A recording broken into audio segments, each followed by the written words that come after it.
Lawrence Stevens était de marbre lors de son ultime comparution ce matin. Le juge Gagnon a pourtant déterminé une peine sévère pour les crimes qu'il a commis il y a 35 ans. Pour un premier viol, Lawrence Stevens écope de 30 mois d'emprisonnement. Pour attentat à la pudeur, 24 mois. Finalement, pour un viol commis avec une arme blanche, 36 mois. Le coupable passera donc 3 ans derrière les barreaux. C'est une peine qui est considérable, c'est une peine qui est significative, 36 mois d'emprisonnement. Donc, nous sommes satisfaits. Nous estimons que c'est une peine qui reflète la gravité des gestes posés par M. Stevens qui a abusé de sa situation d'autorité. Entre 1979 et 1981, Lawrence Stevens, alors professeur de chimie à l'école aux 80 de Bonaventure, abuse sexuellement d'une étudiante âgée d'une quinzaine d'années. Parmi les facteurs aggravants, abus de confiance, incitation au secret, usage d'un couteau et poursuite des actes, malgré des démarches menées par l'employeur et d'un organisme de protection de la jeunesse.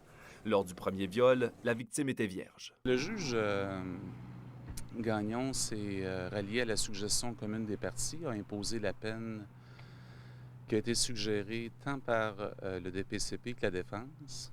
Dans une déclaration remise aux avocats et aux juges, la victime leur explique les dommages causés par ces actes. Le juge Gagnon les résume ainsi.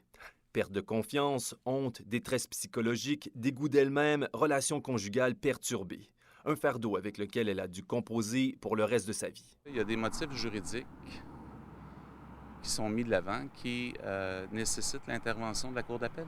Les avocats devraient effectuer leur représentation sur cet appel au plus tôt dans 6 mois. Notamment, 2 questions de fait présentées en cours sont contestées par la défense. Entre-temps, l'avocat de M. Stevens devrait demander sa libération mardi prochain.